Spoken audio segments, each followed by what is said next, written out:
into opening meeting. Public forum limited to 5 minutes per topic. Discussion or comments about town employees or agency members shall be avoided so as not to violate individuals' rights. Next, we have the Board of Selectmen minutes from August 7th, 2018. Mr. Chairman, I'd like to make a motion to accept the minutes from the August 7th, 2008 meeting as presented. A motion's been made and seconded. Second. All in favor? Aye. Motion passes 4-0. Next agenda would be the transfer station PowerPoint presentation. Jim? Thank you, Mr. Chairman. Give me a second to set up.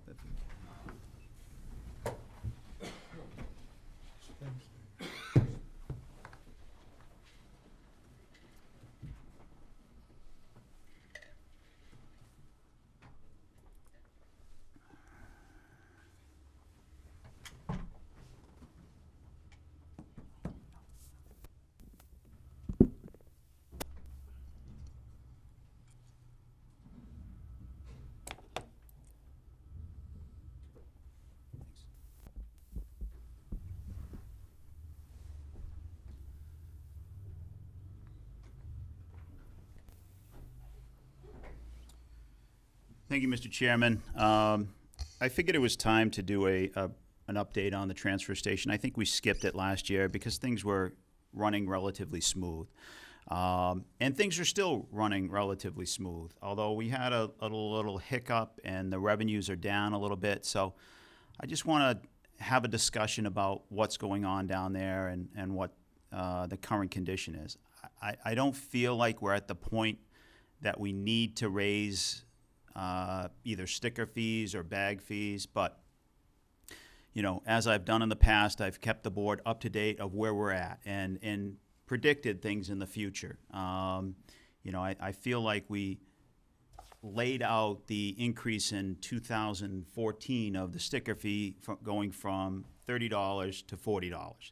Kind of telegraphed that well in advance, letting people know. And that was the first and only increase since I've been here the last 11 years. So I'm starting to see a trend toward that direction, but we're not there yet. And so I'll add to that later on. You know, it's the same as it's been for the last 4 years now. You can purchase a sticker at Town Hall or down at the transfer station for $40. We offer bags at a number of different locations. We've added Market 32, the Center Store, Town Hall, Nick's Variety. You can actually also buy them down at the transfer station with a check. So they're very accessible if you need them. You know, the nice part about the transfer station is the low cost. It's an affordable option for residents of Sutton. And my concern is if we eliminated this option, then the private sector waste management or trash collection would have no local option competing with them. They would have the run of the town. And I think it's important that we provide some local competition against private pickup. But you see, for $235, you can buy a large bag and a small bag a week, plus unlimited recycling, versus waste management, which I've used for the last 6-7 years as a comparison. Right now, it's almost $600 for a 64-gallon trash barrel in a 95-gallon recycling container. So the costs continue to go up, but again, the Sutton option is an affordable option for this town, and I'd like to keep that. I think the board knows that it's an enterprise fund. Mass General Law 44, Section 53F and 1/2 establishes that all the revenue in the transfer station stay within the transfer station, other than the indirect costs, which are essentially the town costs to run the transfer station. The treasurer collector for doing what they do, some time from the town administrator, insurance and so forth. Those are all taking out as indirect costs. But other than that, everything, all the revenue stays within it, and the expenses are within that account as well. So over the last few years, we've had some good years. 2018, which is really fiscal year, ends at June 30th, sorry. I know what a fiscal year is, by the way. That's a little skewed in large part because the operator, Dave Arsenault, was out for a significant amount of time. And a lot of the costs on the expenses were higher than normal because we had to have highway people fill in for him every day of the week. So the cost, we were paying a highway employee, depending upon what they get paid at the highway, which is more than what Dave makes regularly. And probably a little less scrutiny. No offense to the highway people that filled in, but this is Dave's full-time job, and he takes it very seriously, and he watches everything that goes into it. And it was probably loosened up a little bit during the period that he was out. So again,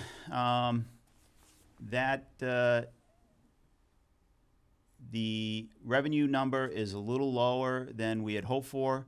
I think it's probably more like $5,000 in actual if Dave had been there throughout. But again, it's getting closer to break even, which is a problem. And this is a little bit of the history. You can see in 12 and 13, we were really close. 4,700, and then we lost 4,300. So that's when we decided to raise the sticker fee in FY14 to $40 versus $30. That raised an additional $10,000. We also hired Dave Arsenault about that time. So the two of those combined led to the increase in revenue in the transfer station. We're not trying to make a ton of money at the transfer station. We're basically trying to break even plus some of the capital costs that are incurred within the transfer station. Containers, replacement compactors, things like that need to be accounted for within the capital plan in the enterprise fund. So again, trash has remained fairly steady. Again, you see in 17 it jumped up to 555 tons. Some of that might have been the loss of Dave. I don't know why that jumped up to that level. You'll also see recycling dropped a little bit in FY17. So you do see a kind of comparison of the two. My hope is that we use history to look at the numbers. So versus just taking a snapshot over time, an analysis next year and the year after, we will see what went on in this year with trash. The recycling rate jumped up 14 to 15. That's when Dave came on. And we also added, e-waste and clothing, which, the original estimate didn't have clothes and electronic waste. So those were added to the recycling numbers. So again, it dropped in 16 to 17 by 7% from 68 to 61. Again, I can't explain why that happened. Over time, we will be able to figure it out, but it's hard to determine with the snapshot. There have been a few minor issues down at the transfer station. For the most part, it's very well run, very few complaints. I haven't sent out warning letters to any residents in a number of years. So they understand how it's done. But recently, we've had issues with plastic bags within the plastic recycling container. We don't have a way to recycle these plastic bags. I know Walmart and other large chain stores have a recycling container within the front of their store that allows you to recycle plastic bags. Our process doesn't allow us to recycle plastic bags. Even though they have a recycling number on them, we just can't recycle them. Another thing we can't recycle is styrofoam containers, which essentially held, food in those containers. That's trash in our transfer station. Until we find a viable option for somebody to recycle it, that's trash and it needs to go into your trash. So, this is an example of what we found back when we had a problem of plastic bags. Currently, if I was to take a picture, I don't think you'd see any plastic bags in there because Dave Arsenault is out picking out all the trash bags, plastic bags. And he monitors that closely during the week. So any individual coming in there, either him or his staff, won't allow any trash bags, plastic bags, to go into the plastic recycling. Really becomes an issue around the wintertime when people put their pellet bags in the plastic recycling, as well as the large plastic that covers the pellet bags, the ton of pellet bags. That's trash. It's not recycling, because the bottom line is we don't have a method to recycle that material, and we've been warned about presenting that type of material to the recycling option as, we're going to have to throw this out. We can't accept this anymore, so we need to just take a stand until we find another viable option for it. Sticker sales, again, 13 to 14, you see the $10,000 increase, pretty obvious right there. But then you see the stickers have actually gone up over time, and I think we've had more customers take advantage of the transfer station, which is a positive. And I think a lot of that is because of the, the number of different options we now offer down at the transfer station. We've recently added, through a grant, Matt Stencil applied for DEP for rigid plastics. So we now allow for kids' toys, plastic toys, lawn chairs, and other type of rigid plastics to be recycled at no cost. So that's another advantage of the transfer station, and that dumpster was provided by DEP.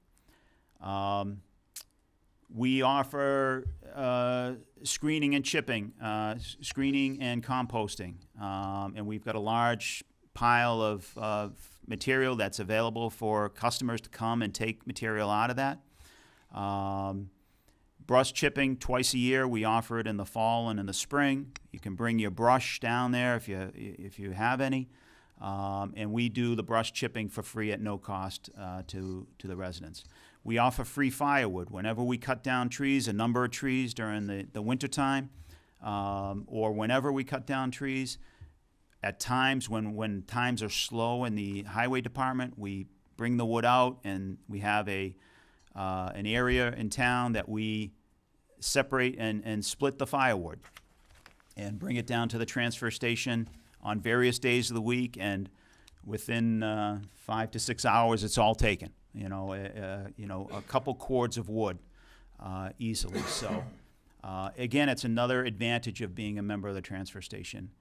We have grindings from pavement reclamation. We have, whenever we can add as a value-added benefit to the transfer station, we're looking to those options. So if you have any ideas, we're open to them, and we'll consider them. So again, our goal is to present a low-cost alternative to curbside with value-added services, as I just mentioned, on recycling. And we only want to raise rates when it's absolutely necessary. And I feel like we're getting close. I'm not going to recommend raising rates this spring. I expect to go through one more year. We have retained earnings that are relatively healthy because of those years of $18,000, $20,000 profit. So we're going to slow down on our capital equipment purchasing, and we're going to just watch how it goes for the next couple of years. But at some point, because the cost of delivering the service goes up, the employees get raises every year. The cost to tip at Wheeler Brader goes up every single year by, what, 3%, Matt, give or take? They have a complicated formula, but Yeah. it's usually about half a dollar, a dollar. So those costs do go up, and so the cost of operations do go up. We are looking to maintain those costs. We have made a lot of different decisions, hours, et cetera. Any other recommendations are willingly accepted, and anybody that has thoughts on that, I'd appreciate that. And that's essentially it. That's the transfer station. Before you turn that off, do you mind, Mr. Chairman, if I No. ask him to go back to a couple of the first slides? Just a couple of quick questions. Keep going. Okay, now let's go forward slowly. You had one in there. Can you go back to that MGL one? Yep. So revenues must equal expenses. And I understand that we have retained earnings and, you have a need to sort of deal with capital items, but Yeah. can you explain practically how that works and what kind of meaning we should take out of revenues need to equal expenses? Well, at year end, the books are closed, and Tim Harrison, the accountant, closes the books and ends up, and he produces the end of the year revenue, the end of the year picture, which shows whether we made a profit or a loss and how much extra we made in profit. That extra profit is essentially retained earnings, and that's available for appropriation the following year as for whatever, capital, or you leave retained earnings untouched. You don't want to build up retained earnings too high because now the transfer station's making money and you're not spending the money. I don't think that's fair to the residents. So that's essentially how it works. So the retained earnings, is it fair to say that the amount of retained earnings that we carry is some kind of representation of what we think the long-term capital needs are Yes. of the enterprise fund? That's exactly what we do. We monitor them. We get a report by Tim at the year end. We see what retained earnings are left. I then talk to Matt Stencil, talk about potential capital that's needed. We determine whether we have the retained earnings available to purchase that capital. And at Maytown meeting, we appropriate that capital for that capital purchase as long as the retained earnings aren't brought down to zero. And then we're running a tight ship, and the profit margin is pretty tight. So if we can go on to the next slide. So, speaking to residents, if we see some positive results here, it's not really that we're trying to make money at the transfer station. It's really trying to maintain our retained earnings at a level that's appropriate to fund future capital requirements of the. So it's really part of the cost. You just don't see it year to year to year. It is It's part of the cost. Amortized over time. And the fact is, we went a number of years, I think probably 6 or 7 years without, maybe longer than that, without replacing any equipment. Because when I started here in 2007, we lost, a lot of money when we started up. We had to lay off and deal with attrition on our staff. We changed the hours, going to, reducing a day, and it made a number of changes. So I think it was probably 6 or 7 years before we ever replaced a container. And the containers were getting old. Now, the current, administration down there at the transfer station, led by Matt, has to deal with that antiquated equipment, things breaking down more frequently. And I think he's doing a great job, and Dave's doing a terrific job down there. But we are sort of paying for a little bit of the neglect that we had in the beginning of the operation from, the transfer station officially opened in 2005, I think, give or take, with Mark Brigham running it. And then, I got here in 2007, so. Thank you, Mr. Chairman. Okay, thank you. Thank you, Jim, nice job.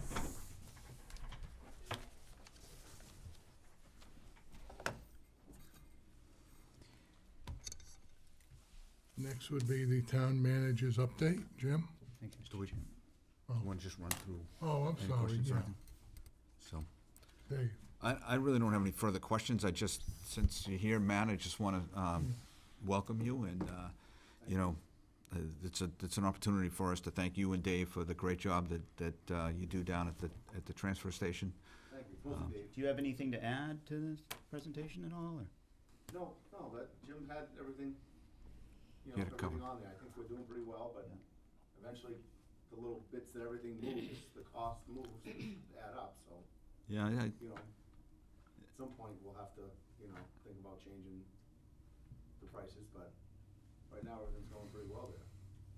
and I think that's the only message I would like to leave with the public, is that I hope people understand that this has sort of been a long-term process of trying to maintain costs and keep the cost of the operation itself low, so that we don't have to raise prices. And sometimes you do. Certainly, I use a private service, and those prices go up. So that's the world. Anyway, that's all I have. Thank you. Thank you, Jess. Yeah, I just have a couple of comments, not necessarily questions.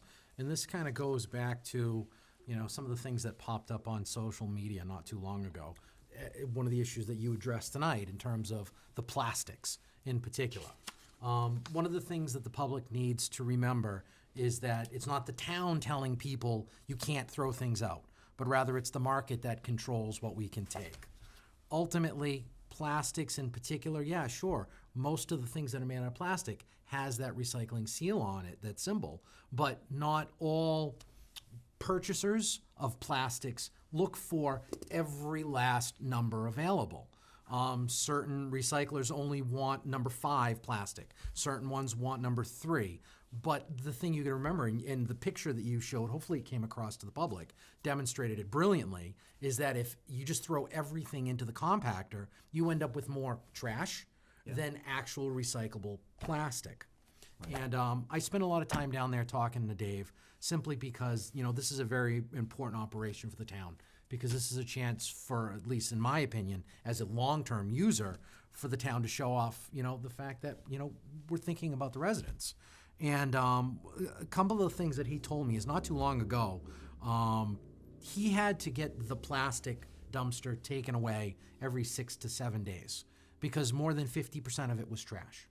Now, thanks to the efforts of eliminating the bags, thanks to him climbing in, thanks to him trying to educate the public, it's down, or the last couple of pullouts have been 13 to 15 days. So that means a truck is coming in half the time as it was, which means that bill is not coming into the town. So it's not putting pressure on expenses, simply because we're doing things the way that we should be doing. And of course, it's going to be uncomfortable, because some of us have gotten used to throwing everything in. Just from talking to Dave and the staff down there, I've learned most recently, for instance, that the straws, social media is the big, you can't have plastic straws. Well, believe it or not, straws are not really recyclable. Particularly with our equipment, one of the things that I learned is that straws fall into the grooves with the compactors and get so tight that you can't even get them out with a hammer. And not too long ago, one of the pressure valves on the compactor actually was sheared just because of plastic straws. Right. So it really is going to have to be a learning process for those of us who use it. And we have to be fluid. Just because we could throw this particular item in that hopper last time we visited doesn't mean next time that we're going to be able to do it. Because, again, things are always in flux. And I'll tell you this much. I have to give tremendous kudos to Dave, because he spends, ultimately, I guess we could say the transfer station's his baby. He spends a tremendous amount of time understanding the industry. And he's very humble, and he doesn't consider himself to be an expert, but I definitely do, because he's made the contacts. He knows what's coming. Right. So he's trying to make sure that our facility is a step ahead, so that way we never have that day when we're going to have to close the doors because we can't get rid of things. So hopefully the public is appreciative of this service. Hopefully they take the time to just talk to Dave and understand how this process is going to work, because the better we do it as a community, the better service we'll have in the long run. Yeah. Thank you, Mr. Chairman. Wendy? you very much. Thank you to Matt and Jim for all that information. As a parent of a transfer station employee, I don't think it would be appropriate for me to really comment, so I'm going to abstain from any comments tonight. And I want to say, this is the first year I bought a sticker. And I do have private pickup also. But I've spent a little bit of time down there. And through you, Jim, and especially you, Matt, and Dave, there's not one piece of paper that's on the ground. It is immaculate. It's I wish it had a better name other than a transfer station, because it does show the amount of time and professionalism and everything, and just his demeanor and how he approaches all the people down there, because people have no patience, and it's a trying thing, but he has that way about him, and he's one hell of a good salesman. So thank you to your staff, Matt, and you can pass that on. Thanks.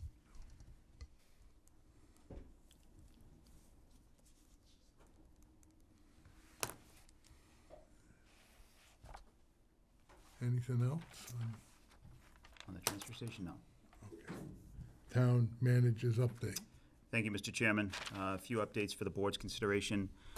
We're going out again on the sidewalks. You know, if you first don't succeed, try and try again, as we did with Goddard Lodge down at Marion's Camp. So we're out to bid again on that. The scheduled bid opening is September 6th at 11 a.m. Obviously, now that we're looking to do this work during the school year, it will be a little bit of a challenge for the school department to have to redirect traffic, have to use different entrances depending upon the work that's taking place at that point in time. So I did talk to Ted Friend. He is aware of it.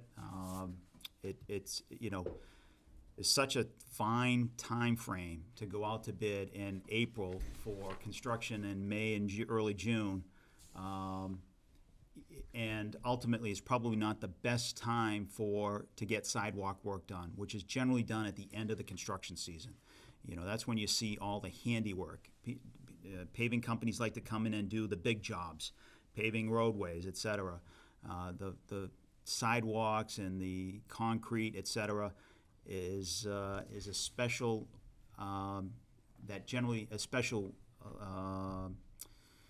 area that generally doesn't happen till later in the construction season.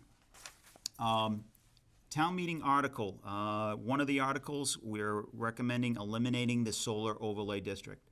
The board discussed this at our recent goals meeting in July, and the board will sponsor this article to essentially eliminate the solar overlay district and revert back to the 250 kilowatt in a residential sector.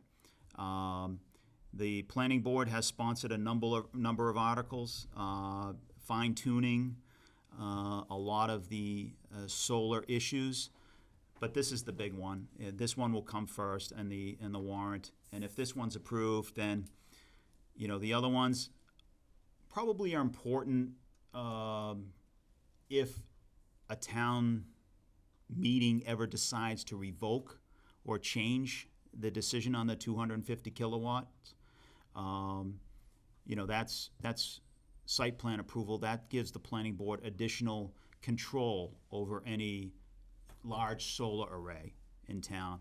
But this would eliminate it, bring it back to 250 kilowatts, and I think that's the right decision, and we'll see how town meeting votes on this.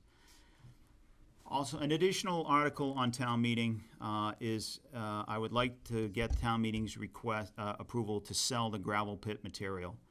I've been working with town council to sell that material. The area is overgrown.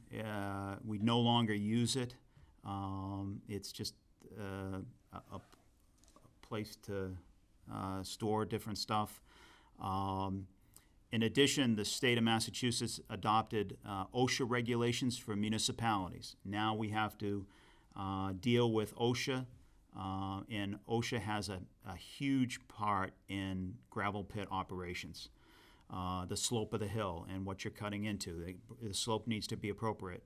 I don't know that slope has been appropriate for a number of years. So that was my concern, and that's, you know, essentially why we stopped using it. You know, I can see a front end loader going in there and scooping out some gravel and the hill just collapsing on them. There's really no way that people should be digging into that hill without professional taking that hill down piece by piece. So I am in negotiations. I'm starting negotiations with Aggregate. They own 45% of that hill. The town owns 55% of that hill. So I think the first step in this process is to get town meeting authorization to sell the material. And then we will have to come up with an agreement with Aggregate to share the receipts of that material that's being sold. Aggregate's no longer in business at that site. The whole site has been reclaimed other than that hill. And they're in their regional office in Saugus, Mass. It's very difficult to find somebody even that understands what this hill is all about. So I'm working on that. MassWorks grant, the town of Sutton applied for MassWorks infrastructure grant to provide natural gas ultimately to prime metals. There'll be a number of other recipients of that, hopefully. The application was filed on Friday, I think the 10th, for $2.5 million. Jen Hager did the majority of this work. All I did was write a support letter and get another town. So Jen really did the heavy lifting on this, wrote the whole grant, and she deserves the appreciation of everybody. You know, even dealing with Eversource, where we're getting the gas from. You know, the end of the gas line is at Border in Whiten's Main Street in Northbridge, and has to go over the causeway and then ultimately to Prentice and under the overpass up to Gilmore Drive, almost 2 miles. So it's a significant run, over 2 miles. But, you know, the first run through Aggregate, and not through Aggregate, I'm sorry, through Eversource, was that the cost would be in the $6 million area because they wanted to incorporate all the infrastructure upgrades of natural gas in the town of Northbridge. And we called in some political support. They contacted Eversource, and it came down to $2.5 million. So that's still a significant grant.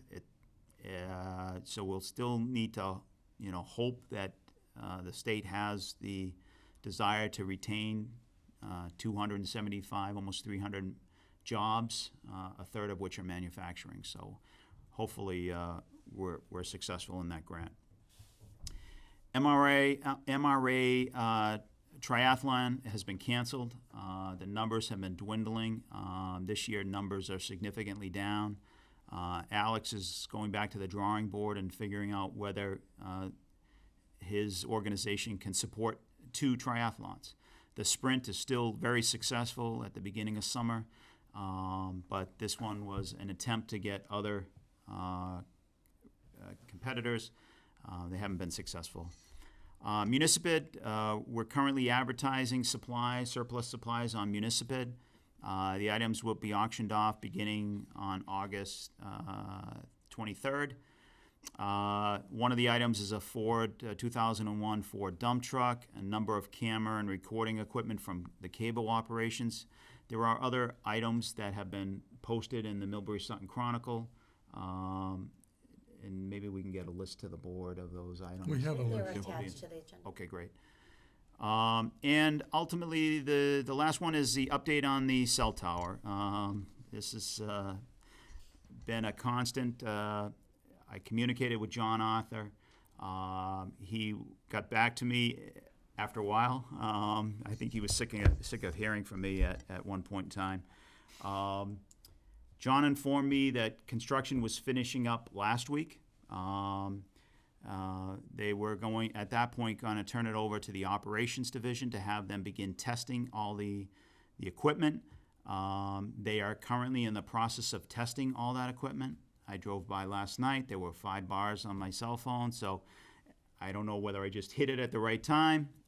So I was told by John that the go-live date is August 29th, next Wednesday, a week from tomorrow. There is service. It is intermittent. That may be shut off from time to time to adjust any issues, but we're almost there, folks. It'll be there shortly. And then a couple of reminders on the housing needs and fall town meeting. Okay. Thank you, Mr. Chairman. Thank you. Thank you, Mr. Chairman. It was a great update, Jim. There was a lot in there. Yeah. It's action-packed. So, quickly on the sidewalks, if you try and you're not successful, then you not only do you keep trying, but if you change the parameters a little bit and look for better opportunities, that's just a smart thing to do. I want to thank John, moving on to the solar overlay districts, for his topic in our goals meeting to have this board support that. I think, certainly while I supported the individual projects were there, as I said to the board, it just had this weird feeling of like spot zoning to me that just was not comfortable. And look, it created a lot of division in town, and I just think this is the right thing to do. So I'm happy to support that. The gravel pit is not only an opportunity to just pick up some revenues and get rid of a potential liability of having that pit down there, but it also prepares that site for some potential future use, and hopefully that'll go someplace. So, certainly we thank Jen for all the work that she's done. That's a really important piece of that project down in Gilmore Drive. I think, I think that's a go no go kind of thing for Prime Metal. So it really has to. We have to be able to bring that service to that location. So I agree with you. I hope the state sort of sees their way clear to supporting us with that grant. I've been really happy to support Alex over the years with the triathlon, and it's unfortunate that this one isn't working out well for him, and we'll have to see where that goes going forward. He may be a thing they just let go, but if they, also can think of some other things that they might want to do, then hopefully we can have a chance to look at that. So, and I guess wireless edge being kind of the big one on the docket. What more can you say? I think it's been a long time coming, and I know everybody listening will be very happy to hear that we've basically gotten there. So I look forward to the public forums on the housing. It's a really interesting topic, and I'm really curious to see where that goes. Thank you, Mr. Chairman. You're welcome, Jesse. Thank you, Mr. Chairman. I'll go real quick. Sidewalks, again, hopefully everything works out, be a good thing. I'm going to echo Dave's sentiment in terms of the overlay. I was of the board, I think I was the one that was most in favor of it, simply because, town meeting did approve the overlay districts, and it would have been a nice piece of revenue for the town, but ultimately, town meeting spoke definitely clear, and I think it's appropriate that we as a board respond. So again, thank you for your work, John, appreciate that. Gravel pit, if it serves no use, then we might as well let it go to a source that can make use of it. Great work, Jen, with the grant. Of course, fingers crossed. Hopefully that works out. I'll echo Dave's sentiment in terms of the triathlon. It's really unfortunate because Alex does good work. So hopefully he'll come up with something, and he will want to do it in Sutton. Because I know at least, as long as I'm on the board, I'll welcome him back, and because he's served us well. Quick thank you to Debbie for her work with Municipit. And Cell Tower, hate to break it to everybody, but social media got a hold of it. And I was tagged on it, and I did comment it because there were people saying, "Oh my God, I have cell service." So again, thank you for stressing the fact that you may have it today, it may be down tomorrow, but it's coming back. So by next week, we'll be live, and for Verizon customers only. AT&T and Sprint are right behind. So, but the they're initial coming up. Yes. go around. Okay. Thank you, Mr. Chairman. Wendy. Thank you, Mr. Chair. I don't want to reiterate everything, so just quickly. I was opposed to the overlay district when it passed the first time, and I'm very thankful to our chair for working with the board to move this project forward. I think it really reflects what the town is most interested in. Generally, not with regard to any specific process. With regard to municipal bid, Jim, could you talk a little bit about how that process works for anyone who's interested in bidding on any of these items? Sure. It's an electronic process. It's online, so you need a computer, but you can go on to municipid.com, and on August 23rd, I think it's a Thursday, you can see the items for the town of Sutton. We advertised in the Millbury Sutton Chronicle, so all those items are listed out that you can bid on, and you just place a bid. The problem is sort of works like eBay, where you compete with everybody else in the region that might see this and want a Ford 2001 pickup truck, and it goes back and forth. And it generally takes, a 2-week period of time we have items on that. And what happens is sometimes, if somebody puts a big bid in, it stays there, and that individual wins that bid. If it goes back and forth, then you see a lot of competing in the last hour, very similar to eBay. The good thing is Municipid has whenever a bid is put in, they put a 2-minute time frame for any bid. So even if you've extended the deadline, if somebody puts a bid in on the last second, then it continues for an additional 2 minutes. So it just continues to try to get the best price. We've seen a tremendous increase in receipts from surplus equipment. In the old days, we used to sell things. We'd advertise in the Millbury Sutton Chronicle. We'd get, a handful of people submitting requests, paper requests to our office. We had individuals, Fire Truck Joe and others, that repeatedly bid on fire trucks, and we'd get a couple $100 for a fire truck. Now at Municipid, we take a picture of the item, post it online. It's professional. They can ask questions, whether it runs, what's the condition, is there damage. All questions are answered to the requester, and it's a transparent process, and it definitely increases the audience of the potential bidders. So I think it works terrific, and I think Municipid just became one of the top Forbes 2,000 or 4,000 companies, so they're growing in popularity. So I think it's a good decision for the town. Fantastic. Yeah. Sounds intriguing. Yeah. I may take a look.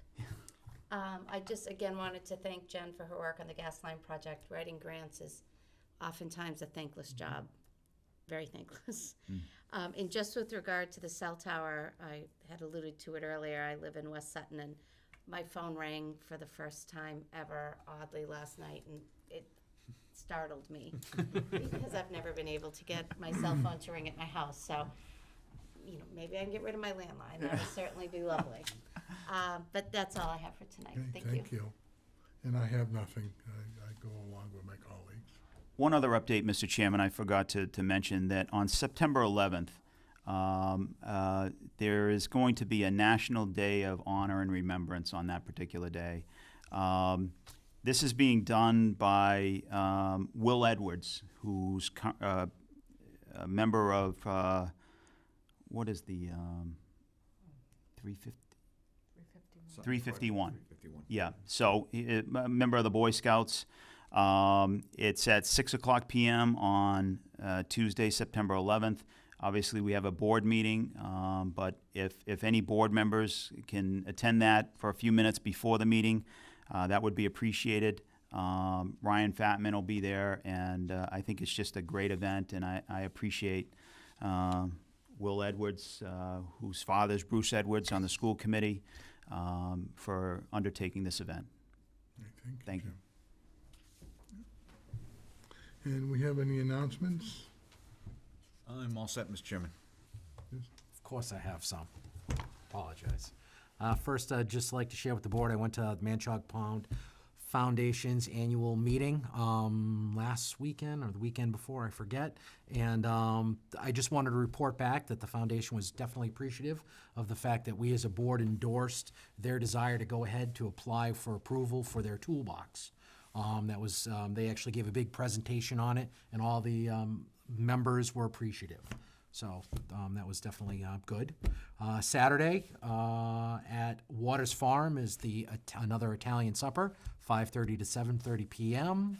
On Tuesday, September 4th, we have a primary election. Hopefully you have registered to vote, because from what I understand, both parties have contested races on the ballot. So whether you vote Republican or you vote Democrat, pull a ballot. It's going to be exciting if you're a civics geek like I am.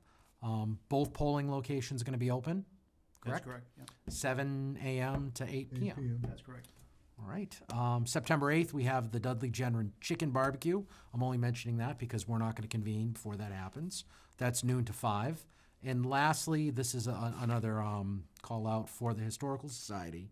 They're once again trying to do their town-wide yard sale.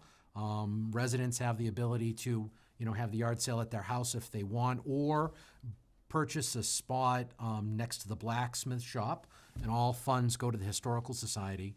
There has been a couple of posts about it on the Sutton site, so if you're interested in having a yard sale, September 15th is the day, and you want to get your name on the map, go on the Sutton site and be a part of it and help support our Historical Society in town. And lastly, food pantry list. I'm going to read the extensive one from the last meeting because Michelle said a lot of these items are still definitely missing, so I will read them relatively quick.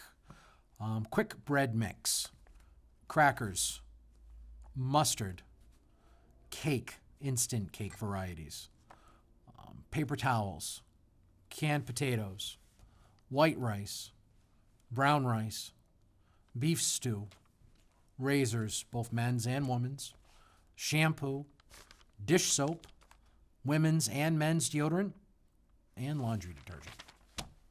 Thank you, Mr. Chairman. Wendy. Thank you, Mr. Chair. I just have one item, and it's actually for the members of this board. As the chair of the Police Building Committee, we would like to invite you to tour the facility. Our next planned meeting for the building committee is on September 5th, so we would like to offer a tour at 4 o'clock for the members of the police station and the Board of Selectmen to come. We will have our professionals on site from OPM and from our architect. Bruce will also be on site from the general contractor to ask any specific questions. It's a good time because work on the site will be winding down, so we won't be in their way, but it will still be light, and we'll have the opportunity to have our professionals there that day. I'm really excited to show everybody the project. I can't wait for the town to see it. But I'm hoping it gives you some information so that if anybody approaches you with questions, now that there's so much significant work going on, it's really coming together, that it will provide you the opportunity to get those questions answered. So 4 o'clock on site, September 5th. I hope you can make it. And that's all I have today. Well, that's great news, Yeah. Well deserved. And lastly, roundtable and correspondence, business topics. All set, thank you.